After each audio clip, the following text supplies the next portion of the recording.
Good news po sa lahat ng mga gustong mag-apply ng NAPOLCOM entrance exam slot dyan po sa Marikina City. Ongoing po ang walk-in application sa NAPOLCOM Regional Office located at 371 Senator Hill Puyat Avenue, Makati City. Yan po ay from March 20 and 21, 2025 only.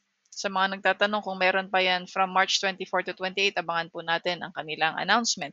Sa mga available na pong pumunta, dalahin ang tama at kumpletong requirements katulad isang government-issued ID showing your date of birth. Number 2, certified true copy or CTC of any of the following school documents. Pwedeng letter A, transcript of records or TOR. Pwedeng letter B, diploma. Letter C, certificate of graduation. Kung wala kayong CTC, magdala ng original at isubmit ang photocopy.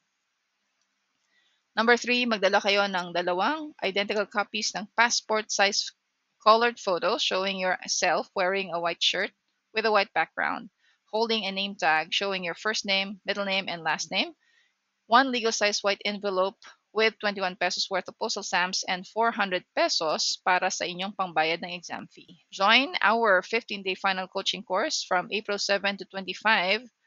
Ang atin pong schedule sa Zoom ay 8:30 p.m. to 10:30 p.m.